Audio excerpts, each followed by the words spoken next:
Binary logic. हमारे पास बहुत सारे सवाल होते हैं जिनके सिर्फ दो ही जवाब हो सकते हैं, जैसे या तो ये चीज़ ट्रू है या फिर ये फॉल्स है ना। या तो ये यस हो सकता है आंसर इसका, या फिर नो हो सकता है। या तो इसकी वैल्यू 1 हो सकती है या 0 हो सकती है। या तो कोई इंसान जिंदा हो सकता है या मर चुका हो सकता है, अनलेस वो श्रोडिंजर्स कैट हो, क्योंकि श्रोडिंजर्स कैट का पता नहीं चलता जब तक हम डब्बा ना खोलें। चलो वो सब जो हटाते हैं, हमारे पास बहुत सारे सवाल होते हैं जिनकी वैल्यू आप 1 या 0 से डिसाइड कर सकते हो। और जब आपके पास अब इस तरीके से देखो, ये डिजिटल चीज़ें आ गई ना, हमारे पास डिजिट्स आने लग गए हैं, तो बाइनरी में आप किस तरीके से कैलकुलेशंस करते हो उसके लिए हमारे पास बूलियन अलजेब्रा होती है और बहुत सारे लॉजिक गेट्स होते हैं। ये सारी चीज़ें आज हम देख लेंगे।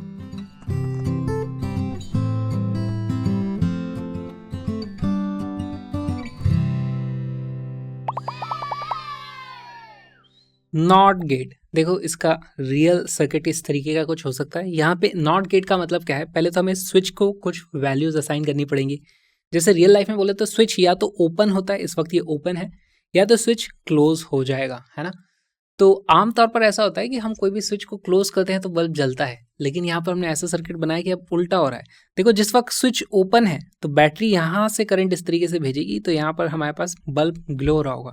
लेकिन जैसे ही आप इसको क्लोज कर दोगे तो अब करंट यहाँ से चला जाएगा, क्योंकि यहाँ का रेजिस्टेंस 0 है, बल्ब शॉर्ट सर्किट हो चुका है, और यहाँ से करंट इस तरीके से जाएगा। ऐसे केस में हमें बल्ब देखने को नहीं मिलेगा। इसकी हम कुछ कंडीशन बना सकते हैं, इस तरीके से एक टेबल बना सकते हैं। हम लिख सकते हैं, देखो भाई, स्विच का स्टेटस क्या है और हमारे पास आउटपुट क्या आ रहा है। स्विच अगर ओपन है तो बल्ब हमारा ऑन था, स्विच अगर क्लोज कर दिया है तो हमारे पास बल्ब ऑफ हो जाएगा। अब इसी को अगर हमें बाइनरी में लिखना है तो हमें इसको भी असाइन करना पड़ेगा, ओपन और क्लोज को। तो देखो, ओपन को हम 0 से असाइन कर देते हैं, क्लोज को हम 1 से असाइन कर देते हैं, है ना। या फिर आप इसको ऐसे बोलो, यहाँ पर इनपुट दे दिया गया है, कुछ बटन दबा दिया है, मतलब वैल्यू 1 कर दो। बटन ऊपर ही था यानी कि वैल्यू 0 है। करस्पॉन्डिंगली हमें बल्ब की कुछ वैल्यूज मिलती है। अच्छा, बल्ब की वैल्यू या तो बल्ब जला होगा या बंद होगा। बल्ब बंद है तो 0 बोल दो, बल्ब जला है तो उसको 1 बोल दो। यहाँ पर बल्ब जल रहा था तो मैं लिख दूंगा इस टाइम पे हमें आउटपुट मिलता है 1, और जब बल्ब की वैल्यू बंद थी, ऑफ था बल्ब, तो हम बोल देंगे इसकी वैल्यू 0 थी। तब देखो, ये जो चीज़ होती है इसको बोला जाता है ट्रुथ टेबल। हमारे पास ए क्या चीज़ है, इनपुट है। इनपुट क्या है, एस स्विच का जो इनपुट है वो हमने यहाँ पर दिया, और हमें कुछ बल्ब का आउटपुट वाई मिलता है। 0 वैल्यू रखते हैं तो 1 मिलता है, 1 रखते हैं तो 0 मिलता है। यहाँ पर एग्जैक्टली चीज़ें उल्टी हो जाती हैं। इसको हम बोलते हैं नॉट गेट। नॉट गेट को ऐसे फील करने की कोशिश करो, जो भी इनपुट दूंगा उसको पलट देगा। 0 दोगे तो 1 कर देगा, 1 दोगे तो 0 कर देगा। This is our not gate. सबसे सिंपल ये गेट है। इसको लिखने का तरीका क्या होता है, देखो वो देख लेते हैं। हम लिखते हैं y is equal to not A, है ना। y इज नॉट ए नहीं है वो, तो बचा क्या, अपने आप ए का उल्टा, यानी कि ऑपोजिट वैल्यू हमें देखने को मिलेगी।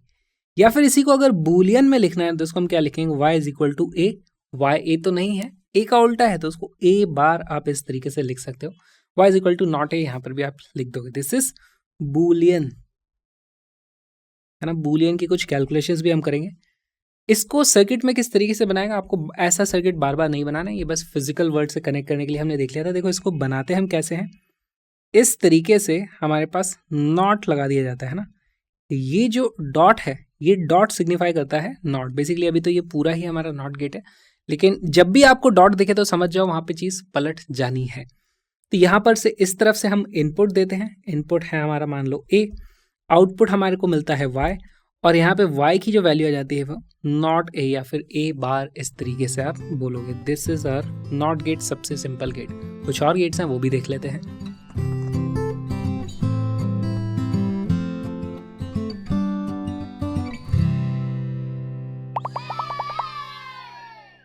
और गेट फिजिकल सिग्निफिकेंस समझते हैं। हमारे पास इस तरीके से एक सर्किट है, अगर दोनों ये स्विच S1 और S2 हमारे ओपन है तो इस केस में आप देखो, यहाँ से कोई भी करंट इस तरीके से फ्लो नहीं होगा, बल्ब हमारा बुझा हुआ रहेगा।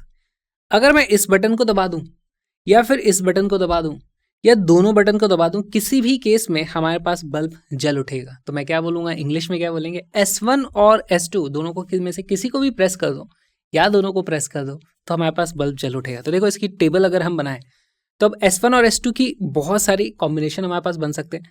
तो पहले S1 को मैं ओपन रखता हूँ, S2 को भी ओपन रखता हूँ, दूसरी तरफ क्लोज कर देता हूँ। ये कुछ कॉम्बिनेशन बन गए। फिर S1 की वैल्यू क्लोज कर दी अब फिर S2 को फिर से ओपन या क्लोज रख सकता हूँ। तो बेसिकली मेरे पास 4 कॉम्बिनेशन बनते हैं। इन्हीं चारों कॉम्बिनेशन के हिसाब से बल्ब की अब मेरे को कुछ बाइनरी वैल्यू मिलेगी, या तो जला होगा या बंद होगा। तो यहाँ पर देख लेते हैं। देखो, जिस वक्त हमारा S1 और S2 दोनों ही ओपन है, सिर्फ तभी हमारे पास बल्ब ऑफ है, वरना बाकी पूरे समय बल्ब ऑन हो जाएगा। तो यहाँ पर मैं लिखूंगा दिस इज बल्ब ऑफ, बाकी सभी जगह मुझे बल्ब ऑन ऑन ऑन इस तरीके से मिलने वाला है। अब इसी को हमें लिखना पड़ेगा। देखो इसको कैसे लिखते हैं, इसको लिखा जाता है पहले तो हम इसका एक डायग्राम बनाते हैं। हमारे पास इस तरीके से अगर सर्किट में दिखाना है तो हम इसको ऐसे दिखाते हैं। इस बार हमारे पास 2 इनपुट्स हैं, एक ये था एक ये था। मैं इनपुट लिखूंगा this is A, this is B, और इन दोनों से मुझे एक आउटपुट मिलता है जो होता है यहाँ पर y, और y की जो वैल्यू है इसको मैं क्या लिख दूंगा, y की वैल्यू या तो a होगी और b। तो अब इसको इंग्लिश से मत रिलेट करना, फील करने की कोशिश करो। y की वैल्यू 0 या 1 हो सकती है। अब a की वैल्यू 0 या 1, b की वैल्यू भी 0 या 1 हो सकती है। इन दोनों में से एक की भी वैल्यू 1 हो गई तो हमारे पास y की वैल्यू 1 आ जाती है। ये लिखने का तरीका है। और इस और को हमेशा ऐसा नहीं लिखा जाता, इसका एक सिंबल भी है हमारे पास। उसको कैसे लिखते हैं, y is equal to a, और को हम एक्चुअली प्लस लिखते हैं, तो a प्लस b इस तरीके से हमारे पास आ जाता है। दिस इज अगेन बूलियन, इस तरीके से बूलियन अलजेब्रा में लिखा जाएगा। चलो इसकी ट्रुथ टेबल भी बनाई जाए। अच्छा, यहाँ पे पहले तो इसका सिंबल है, इसको ध्यान से देख लो। हमारे पास इस तरीके से एक डी हो सकता था। ये डी एक्चुअली एंड गेट होता है। जब यहाँ पर स्ट्रेट लाइन ना हो, यहाँ पर भी इस तरीके से कर्व हो, तो उसको और गेट बोला जाता है। और यहाँ पर अगर ऐसा वाला कुछ आ जाएगा तो वो एंड गेट होता है, उसको हम बाद में भी देखेंगे। तो कंफ्यूज मत होना, दिस इज और गेट। चलो इसकी टेबल बना लेते हैं। ए की वैल्यू यहाँ पर मैं लिखूंगा ए हो सकता है, यहाँ पर बी हो सकता है, उसके हिसाब से हमें वाई की वैल्यू मिलेगी। ए और बी के कॉम्बिनेशन बनेंगे अगेन हमारे पास 4। तो देखो 0 0 0 1 1 0 1 1, चारों कॉम्बिनेशन आ गए। हमारे पास y की वैल्यू इन दोनों में से कोई भी 1 हो गया, ए और बी में से, तो इसकी वैल्यू 1 आ जाती है। तो यहाँ पर हमारे पास 3 वैल्यू 1 1 1 आ जाएंगी। सिर्फ यहाँ पर हमारे पास जब ए और बी दोनों की वैल्यू 0 थी तभी इसकी वैल्यू भी 0 रहती है। तो this is or gate. Again ये आप याद रख सकते हो, कभी आपको ऐसी ट्रुथ टेबल दे दी जाए तो उससे भी आपको पता करना आना चाहिए भाई ये कौन से गेट का, लॉजिक गेट का रिजल्ट आता है। This is or gate. Next देखेंगे एंड गेट।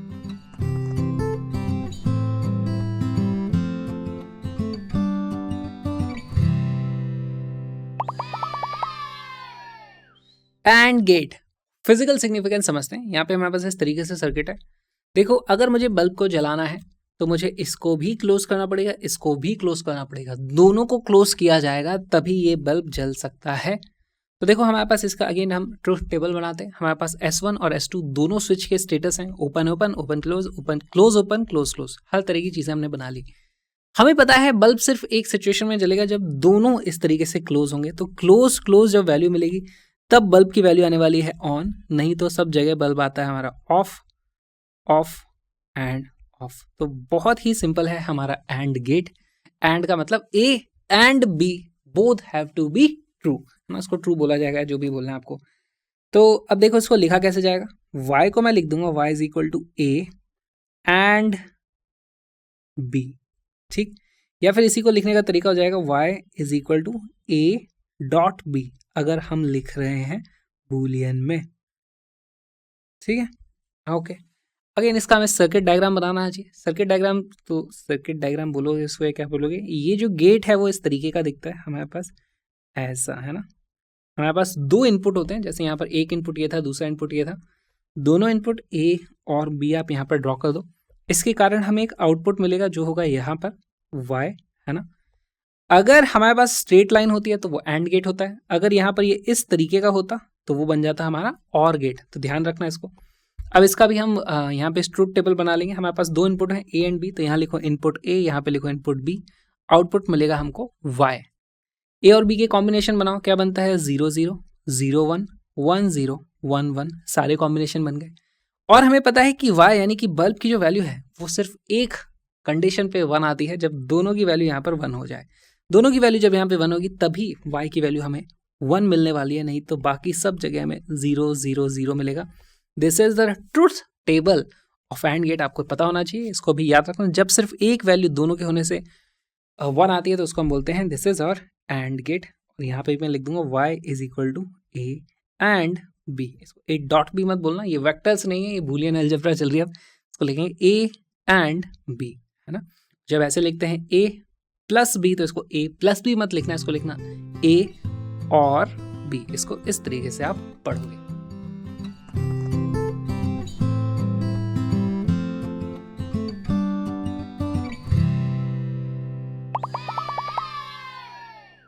बूलियन अलजेब्रा के कुछ बेसिक्स देख लेते हैं। देखो हमारे पास इनपुट कुछ भी हो सकता है, जैसे हमारे पास 2 इनपुट हो सकते हैं, ए हो सकता है बी हो सकता है ना। साथ में इनकी जो वैल्यूज हो सकती हैं वो हमें पता है बाइनरी होती हैं। बाइनरी यानी 2 ही होंगी, या तो 0 होगी या 1 होगी, ठीक। तो अब यहाँ पे हमारे पास कुछ ऑपरेशंस होते हैं, जैसे हमने देखा था नॉट, एंड और। तो इनके साथ क्या क्या चीज़ें होती हैं, उनको थोड़ी सी ऑब्वियस ही चीज़ें हैं, ये देख लेते हैं इनको। हमारे पास सबसे पहले आ जाएगा, अगर मेरे पास ए और 1 है तो इसकी वैल्यू क्या होगी। तो फील करने की कोशिश करो, यहाँ पर एक वैल्यू हमारे पास ऑलरेडी 1 है, बीच में और गेट लगा हुआ है। और गेट का मतलब क्या होता है, और गेट को उसके आसपास में एक भी वैल्यू 1 हो जाती है तो वो 1 आउटपुट देता है। यहाँ पे अब एक ही वैल्यू चाहे 0 हो या 1 हो, 1 तो हमेशा 1 है, क्योंकि ये और गेट है तो यहाँ पे हमेशा हमें वैल्यू मिल जाएगी भाई 1 आने वाला है, ठीक है। अगर हमारे पास हो a और 0 तो इसमें क्या होगा, और गेट क्या करता है, दोनों में से एक की भी वैल्यू 1 हो जाएगी तो हमें 1 वैल्यू मिल जाएगी। अब 0 तो कभी भी 1 नहीं हो सकता, वो तो 0 है, लेकिन ये वाली वैल्यू जब भी 1 होगी हमें यहाँ पे 1 मिलेगा। अगर ये वाली वैल्यू 0 होती है तो यहाँ पे भी हमें 0 मिल जाएगा। तो ऐसे में मैं यहाँ पे लिख दूंगा कि यार इसकी वैल्यू तो a के ही बराबर है, ठीक। अब सेम चीज हम देखेंगे एंड ऑपरेशन के साथ। अगर मुझे a एंड 1 करना हो तो इसको क्या मतलब है, एंड गेट क्या करता है, उसके दोनों तरफ अगर 1 होगा तभी यहां पर वैल्यू 1 आएगी। तो एक तरफ तो पहले से ही 1 है, दूसरी तरफ भी अगर 1 हो जाए तो हमें यहां पर 1 मिलता है। अगर a की वैल्यू 1 हो जाए तो यहाँ 1 मिलेगा, अगर a की वैल्यू 0 है तो यहाँ 0 मिलेगा। इसका मतलब ये एग्जैक्टली a की तरह काम कर रहा है। तो मैं लिख दूंगा a and b is equal to a। Feel कर पा रहे हो। और देखो a एंड 0 इसका क्या होगा, फील करने की कोशिश करो। अगर एंड गेट को देखो, एंड के दोनों तरफ जो इनपुट्स मिलते हैं दोनों की वैल्यू 1 होगी तभी हमें रिजल्ट 1 मिलता है। अब एक ही वैल्यू 0 हो सकती है 1 हो सकती है, लेकिन ये हमेशा 0 रहने वाला है। अब ये हमेशा 0 रहेगा तो इसकी वैल्यू कभी भी 1 नहीं हो सकती। एक ही चाहे कोई भी वैल्यू हो, ये वैल्यू 1 आएगी नहीं, हमेशा 0 आना है, तो इसकी वैल्यू हमेशा 0 रहने वाली है, ठीक। और देखो हमारे पास a और a, ये वाली वैल्यू क्या बनेगी, यहाँ पे और गेट लगा है। जब a की वैल्यू 0 होगी तो ये दोनों 0 बन जाएंगे, तो यहाँ पे हमें 0 मिलने वाला है। जब a की वैल्यू 1 होगी तो यहाँ पे दोनों 1 बन जाएंगे, तो हमें यहाँ पे 1 मिलेगा। बेसिकली जो भी हमारे पास इनपुट होता है वही आउटपुट मिल जाता है। तो a की जो भी वैल्यू होगी हमें यहाँ वही मिल रही है, तो इसको भी मैं लिख सकता हूँ this will also be equal to a। चलो एंड वाला फील करते हैं, a एंड a, इसमें क्या होगा, अगर a की वैल्यू 0 है तो दोनों 0 हो जाएंगे, a की वैल्यू 1 है तो दोनों 1 हो जाएंगे। इस केस में हमारे पास आंसर 0 आता है, इस केस में हमारे पास आंसर 1 आ जाता है। तो ये क्या चीज़ है, ये a ही तो था, ये भी a था, तो यहाँ पर हमें फिर से वैल्यू मिलती है a। तो कुछ चीज़ें जो हमें पता होनी चाहिए। ओके, काम करते हैं, अब नॉट गेट को भी इंट्रोड्यूस किया जाए। हमारे पास a और नॉट a, इसकी वैल्यू क्या होगी। देखो बहुत ही अच्छा फील करने की कोशिश करो, हमारे पास यहाँ पे और गेट लगा हुआ है, रिजल्ट में अगर एक भी वैल्यू 1 हो गई तो हमें आंसर 1 मिलता है। अगर a की वैल्यू 0 है तो नॉट a की वैल्यू 1 हो जाएगी ना, वो उसकी उल्टी होगी। अगर ये वैल्यू 1 थी तो ये वाली वैल्यू 0 हो जाएगी। अब और गेट से पूछा जाए तो उसके दोनों तरफ कहीं ना कहीं 1 आ ही रहा है, तो यहाँ पर हमेशा हमें वैल्यू 1 मिलेगी। तो इसको मैं लिख दूंगा this will always be equal to 1। Same चीज अगर मैं एंड गेट में करूँ, a एंड नॉट a, इस तरीके से कर दूं। अब देखो a की वैल्यू क्या हो सकती है, 0 या 1 हो सकती है। फील करने की कोशिश करो, a की वैल्यू अगर 0 है तो ये वाली वैल्यू 1 होगी, a की वैल्यू 1 है तो ये वाली वैल्यू 0 होगी।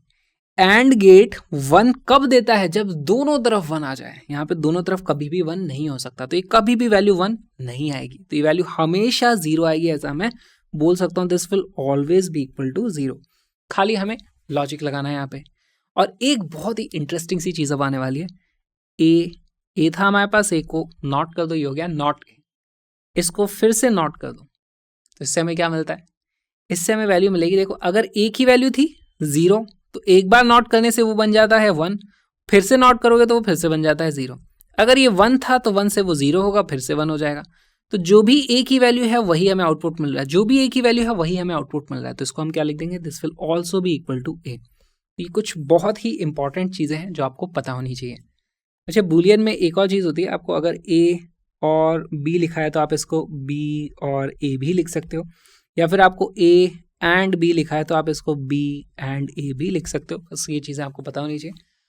अब आती है सबसे important cheese, that is D Morgan's theorem, है ना। डी मॉर्गन्स थ्योरम ये क्या कहती है, देखो हमारे पास बहुत ही सिंपल है ये।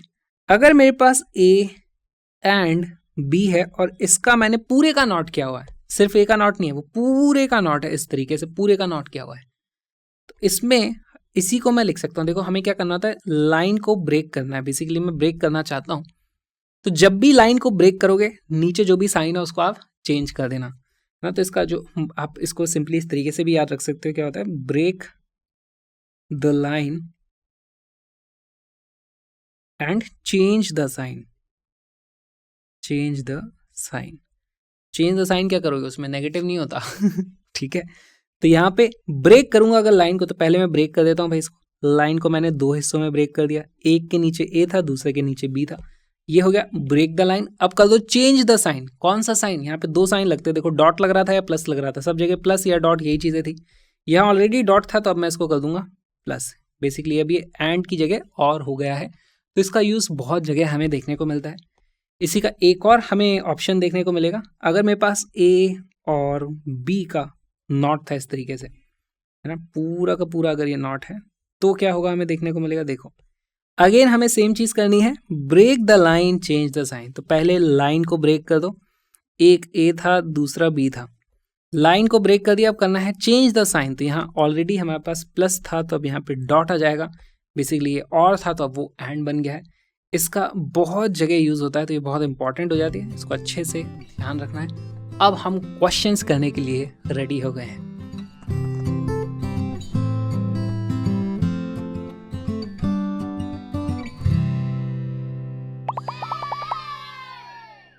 बूलियन अलजेब्रा का एक बहुत ही अच्छा एग्जाम्पल करते हैं।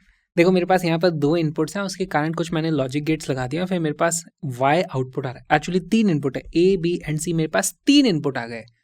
तो मुझे यहाँ पर लिखना पड़ेगा y की वैल्यू क्या आएगी। देखो यहाँ पर पहले तो गेट्स आइडेंटिफाई करते हैं, ये क्या है, ये है स्ट्रेट लाइन नहीं है, यहाँ पे कर्व लाइन है, ये हमारा और गेट है, इसको भी मैं लिख देता हूँ, दिस इज और गेट। ये मेरे पास एंड गेट है, और ये जो है मेरे पास ये नॉट गेट है। तो देखो मुझे अलग अलग पॉइंट्स पता होने चाहिए, इस पॉइंट पे कुछ वैल्यू हो जाएगी, इस पॉइंट पे कुछ वैल्यू जाएगी, और इस पॉइंट पे कुछ वैल्यू है। तो यहाँ पे मैं इसे लिख देता हूँ, this is, let's say this is y1, this is y2। y1 की वैल्यू क्या लिख सकता हूँ मैं, y1 की वैल्यू हो जाएगी a और b। तो y1 को आप सीधे सीधे लिख दो, y1 is equal to a or b, इस तरीके से लिख सकते हो। y2 की वैल्यू क्या हो जाएगी, y2 इज y1 जो भी होगा उसका उल्टा है ना। तो y2 को मैं क्या लिख सकता हूँ, y2 is equal to y1 का बार। y1 की जगह आप लिख दो a और b, है ना, इस तरीके से ये हमने लिख दिया। और y की वैल्यू क्या है, देखो y की वैल्यू लिखना भी बहुत आसान है। y की वैल्यू अब देखो ये एंड गेट है, तो वो हो जाएगा c एंड y2, या फिर आप लिख दो y2 एंड c, इस तरीके से। अब y2 क्या है वो भी मुझे पता है, y2 की वैल्यू यहाँ से हमारे पास ये आ चुकी है, तो इसको मैं लिख दूंगा a और b का इस तरीके से बार लगा दो और उसको एंड कर दो c के साथ। हमारे पास 3 इनपुट थे, उसके हिसाब से मेरे पास y की कुछ वैल्यू आने वाली है, तो हमारा यही आंसर हो जाता है। अब यहाँ पर डी मॉर्गन्स लॉ भी लगा सकते हैं, थ्योरम। कैसे, तो कुछ ऑप्शन आपको इस तरीके से दिए जा सकते हैं जहाँ पर लाइन को ब्रेक करके साइन चेंज कर दिया गया और डी मॉर्गन्स थ्योरम के हिसाब से। इसी को लिखने का और एक तरीका हो जाएगा, है ना, क्या हो जाएगा, ए यहाँ पर इस तरीके से, बी, है ना, हमने ये वाली जो लाइन है उसको ब्रेक कर दिया, बीच में 2 अलग अलग लाइन हो गई, तो साइन को हमें चेंज करना पड़ेगा, इस तरीके से आ जाएगा। और फिर हमारे पास आ जाएगा इस तरीके से एंड सी। ये भी हमारे पास ऑप्शन हो सकता है। या फिर एक और ऑप्शन हो सकता है, देखो यहाँ पर ए एंड बी हमने किया था ना, इसके जो भी दो इनपुट है उनको एंड किया था। हो सकता है मैं सी को पहले लिख दूँ, तो यहाँ पर आप सी को पहले लिख दोगे तो भी आपको वैल्यू सेम मिलने वाली है। सी को सेम आंसर हो जाएगा C and A bar and B bar. ये भी ऑप्शन आपके पास हो सकता है। तो आपको देखना पड़ेगा इनमें से कौन से वाले ऑप्शंस आपको दिए गए हैं, उसके हिसाब से आप फिर सॉल्व कर लेना। यहाँ पर अगर मुझे ट्रुथ टेबल इसकी बनाने को बोली जाए, वैसे नहीं बोली जाएगी क्योंकि 1, 2 और 3 हमारे पास 3 इनपुट्स अगर होते हैं तो बहुत सारे कॉम्बिनेशंस बनते हैं। ऐसे में फिर वो बहुत बड़ी 8 हमारे पास कॉम्बिनेशन वाली टेबल बन जाएगी। या फिर लेट्स से आपको ऐसी वैल्यू दी जाएगी कि ए सी ए एंड बी तीनों की वैल्यू अगर 1 0 1 दी हुई है, तो आप यहाँ पर बता सकते हो हमें कि भाई इसका आंसर क्या आने वाला है। तो हमें ये लिखना आना चाहिए।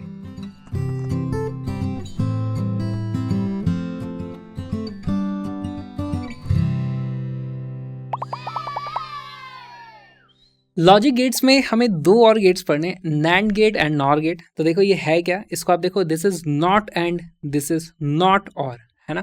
इसको मैं कैसे लिखूंगा, y is equal to not and gate. And gate जो लगता है वो 2 इनपुट्स के बीच में लगता है। तो 2 इनपुट क्या है, ए एंड बी, और इसके बाद आप यहाँ पे इस तरीके से ब्रैकेट लगा दो। तो अगेन इसको फील करने की कोशिश करते हैं। ये तो मैंने इंग्लिश में लिख दिया, इसको आप एक्चुअली कैसे लिखोगे, इसको आप ऐसे लिखोगे y इज इक्वल टू, पहले लिखो a and b। a and b को हम किस तरीके से लिखते हैं, a एंड b को लिखा जाता है a एंड b इस तरीके से, और उसका नॉट है ना। तो ये पूरे के ऊपर आप इस तरीके से बार लगा दो, तो ये हमारे पास आ जाता है। अब इसी में अगर मैं डी मॉर्गन्स थ्योरम लगा दूं, break the line change the sign, तो ये क्या हो जाता है, a बार और b बार। ये भी हमारा नैंड गेट बन जाता है। इसका हम सिंबल रिप्रेजेंटेशन ग्राफिकल कैसे करते हैं, देखो हमारे पास 2 इनपुट होंगे, एक होगा a, दूसरा होगा b। इसमें नॉट एंड है, तो पहले तो आप एंड गेट बना दो। यहाँ पे ये गया हमारे पास एंड गेट में, इस तरीके से स्ट्रेट लाइन रहेगी, ये हमारे पास d बन गया। और नॉट में हम इस तरीके से गोला लगा देते हैं, तो ये हमारे पास अब यहाँ पे आ जाता है y। तो चलो इसकी अब ट्रुथ टेबल भी बना लेते हैं। हमारे पास इनपुट क्या है, a एंड b। कॉम्बिनेशन क्या बनेंगे इसके, 0 0 0 1 1 0 1 1, सारे के सारे कॉम्बिनेशन बन गए। अब यहाँ पे सीधे मैं नैंड नहीं बनाऊंगा, पहले मैं एंड का बना देता हूँ। तो a एंड b अगर मुझे ये पता करना है, तो मैं जानता हूँ इसकी वैल्यू क्या आती है, a एंड b की 0 0 0 1। जब ये दोनों की वैल्यू 1 होगी, सिर्फ तभी यहाँ पे 1 आने वाला है, तो इसकी वैल्यू आ जाती है हमारे पास 0 0 0 1। और नैंड गेट क्या होता है, इसका भी बार लगा होता है, तो क्या होता है a एंड b का नॉट। तो यानी कि यहाँ पे जो वैल्यूज थी वही उल्टी हो जाएंगी। ये हमारे पास आ जाता है, दिस विल बी 1 1 1 0। तो आप इसको ट्रुथ टेबल के हिसाब से भी याद रख सकते हो, this is our NAND gate. ये नैंड गेट नहीं है, ये तो एंड गेट है, ये नैंड गेट है। सिमिलरली नॉर गेट हमारे पास होता है। नॉर गेट में मैं सबसे पहले तो इसका आपको डायग्राम बनाता हूँ। नॉर गेट में पहले हम बनाएंगे एक और गेट, इस तरीके से आप यहाँ पे और गेट बनाओ। और गेट में हमारे पास 2 इनपुट होते हैं, एक होगा a, दूसरा होगा हमारे पास b। ये तो और गेट है, उसके आगे किस तरीके से लगा दोगे गोला, तो बन जाता है नॉट, और के आगे लगाए तो वो बन जाता है नॉर। तो ये हो गया y। इसको आप कैसे लिख दोगे, y is equal to not, क्या नहीं है ये, this is not a or b लिखूंगा मैं यहाँ पे ना, तो और गेट और लिख दूंगा नॉट a और b। इस तरीके से आप इसको समझ सकते हो। बूलियन में लिखना चाहोगे तो आप इसको कैसे लिखोगे, पहले लिखो a और b। तो a और b कैसे लिखते हैं हम, a और b इस तरीके से लिखते हैं। और ये नहीं है तो नॉट कर दो इसके ऊपर इस तरीके से, करेक्ट। तो ये हमारे पास आ गया। अगेन हम लगा सकते हैं यहाँ पर डी मॉर्गन्स थ्योरम। तो उसके हिसाब से क्या करेंगे हम, break the line change the sign. Line break करोगे तो आ जाएगा ये a not, not a and not b, और साइन ये प्लस की जगह डॉट हो जाता है। तो ये भी हमारे पास नॉर गेट होता है। अगेन इसकी ट्रुथ टेबल बनाएंगे, तो हमारे पास इनपुट है a और b। वैल्यूज क्या हो सकती है, 0 0 0 1 1 0 1 1, यही 4 कॉम्बिनेशंस आते हैं। पहले हम लगाएंगे और गेट। और गेट में क्या हो जाता है, a और b। इसकी वैल्यू क्या आ जाएगी, देखो अगर एक भी 1 हो गया तो हमारे पास वैल्यू 1 आएगी। तो यहाँ पे हमारे पास आने वाला है 0 1 1 1। अब इसी का नॉट कर दो, तो हमारे पास वैल्यू हो जाएगी a और b का नॉट, यानी कि नॉर गेट। इसकी वैल्यू होती है जो भी यहाँ था उसका उल्टा, जो भी यहाँ था उसका उल्टा, जो भी यहाँ था उसका उल्टा, और ये वैल्यू बन जाएगी हमारे पास 1 0 0 0। That's our NOR gate.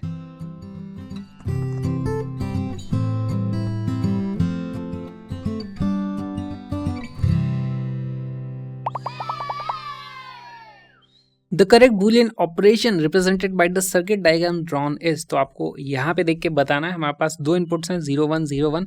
हमारे पास जो आउटपुट है y, उसकी वैल्यू क्या आ रही है? बल्ब जलता है तो 1 बोलेंगे, बुझा रहता है तो उसको 0 बोलेंगे। वीडियो को पॉज करो, क्वेश्चन को सॉल्व करो।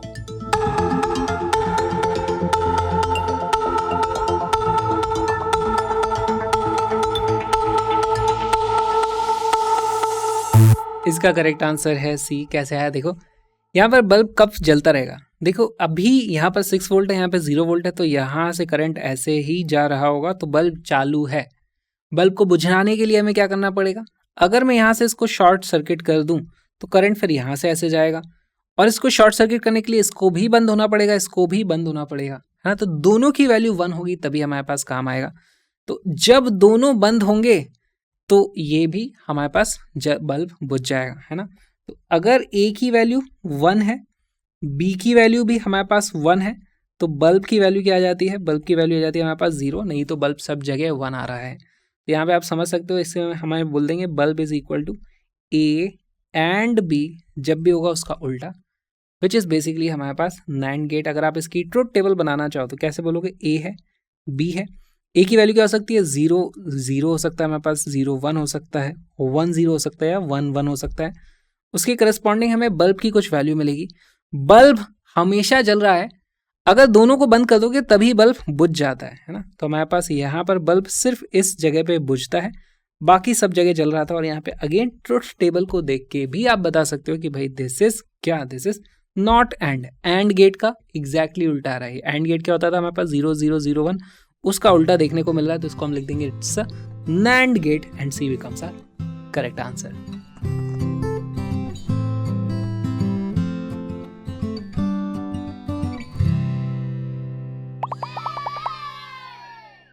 The following figure shows a logic gate circuit with two inputs A and B and the output Y. The voltage waveforms of A, B and Y are given. The logic gate is, तो देखो आप इसको किस तरीके से solve करोगे। हमारे पास कुछ लॉजिक गेट है, यहाँ पर A और B इनपुट आते हैं, Y हमें आउटपुट मिलता है। हमें यहाँ पे ग्राफ दिया हुआ है, तो ग्राफ में हमारे पास ये A होगा, ये B होगा, और ये वाली वैल्यू Y होगी। सॉल्व करते हैं इसको कैसे? तो देखो हमारे पास यहाँ पे पहले तो हम ट्रुथ टेबल बनाएंगे A, B एंड Y। हमारे पास वेरिएशन क्या होता है? 0 0 0 1 1 0 1 1, यही सारे कॉम्बिनेशंस हो सकते हैं। और यहाँ पे ग्राफ में हमें ये इन्फॉर्मेशन दी हुई है, बस हमें देखना है। देखो ए की वैल्यू जब 1 है, बी की वैल्यू भी 1 है, वाई की वैल्यू 0 आती है। यहाँ पर हम ये चीज़ देख सकते हैं, ए की वैल्यू 1, इसकी वैल्यू 1, यहाँ पे वैल्यू आएगी 0। तो इसको मैं यहाँ पर इस तरीके से लिख देता हूँ 0। अब इस ग्राफ में से बाकी सभी सिचुएशन की वैल्यूज़ पता करो। वीडियो को पॉज करो, बताओ कि वो कौन सा हमारे पास लॉजिक गेट निकल के आता है।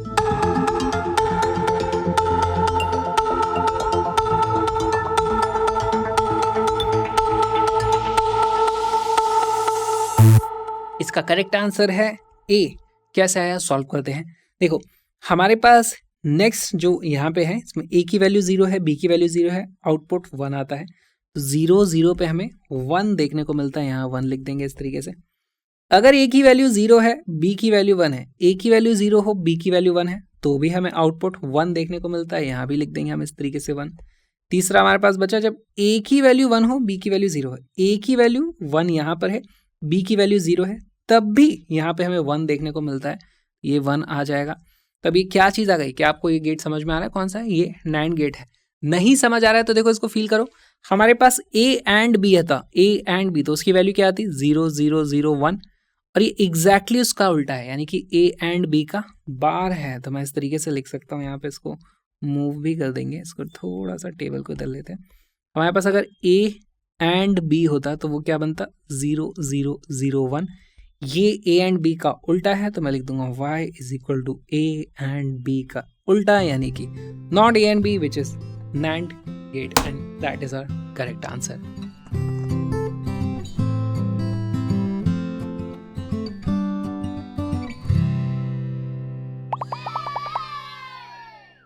The given electrical network is equivalent to, कैसे सॉल्व करोगे? यहाँ पर ए और बी है, इस जगह पे हमारे पास आएगा कुछ y 1, इस जगह पे आएगा हमारे पास कुछ y2 और यहाँ पे हमें फाइनली y देखने को मिलता है। वीडियो को पॉज करके बताओ ये रिजल्ट क्या आ रहा है।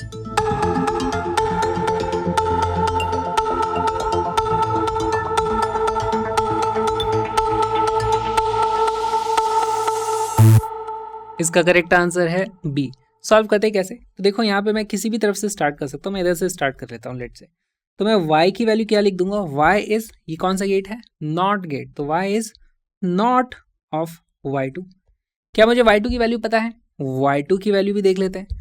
ये कौन सा गेट है, ये लगा हुआ है हमारे पास नॉर गेट, और नॉर गेट में देखो यहाँ से जो भी y1 की वैल्यू है, अब यहाँ पे हमें क्या मिलने वाला है, अगर y1 की वैल्यू कुछ रहती है तो दोनों इनपुट यहाँ पे हमें y1 आएगा, यहाँ पे भी y1 आएगा। और जब दोनों ही y1 है तो पहले ही हमारे पास और गेट था, तो हमें क्या मिलता है यहाँ पे y1 और y1 इस तरीके से, और फिर नॉट लगा हुआ है, तो इस तरीके से हमारे पास किया जाता है। तो देखो मैं लिख सकता हूँ y2 is equal to y1 और y1 और उसका नॉट इस तरीके से लगा हुआ है। यहाँ पे अब मैं इसको सॉल्व भी कर सकता हूँ। देखो जब भी मेरे पास सेम इनपुट और उसका और लगा हुआ है तो इसको मैं क्या लिख सकता हूँ, this is also equal to y1 के बराबर ही है, लेकिन उसका इस तरीके से नॉट लगा हुआ है। तो मेरे पास ये चीज़ यहाँ से आ जाती है। ठीक, अब यहाँ से देखो a और b और y1 के बीच में क्या रिलेशन है, मैं लिख सकता हूँ y1 is equal to, y1 क्या चीज़ है, a और b और उसका नॉट लगा हुआ है, तो y1 is equal to a or b और उसके ऊपर नॉट लगी हुई है। अब यहाँ से वैल्यूज रखते जाओ, y1 की वैल्यू आप यहाँ रख दो, फिर जो y2 आएगा उसको आप यहाँ पे रख दो।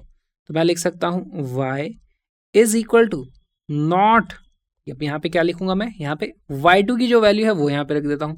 y2 की वैल्यू क्या है, नॉट ऑफ y1, तो एक बार फिर से आ जाएगा इस तरीके से, नॉट ऑफ y1। अब लिखना है मुझे y1 यहाँ पे क्या था, y1 की वैल्यू थी, फिर से नॉट आ जाएगा a और b।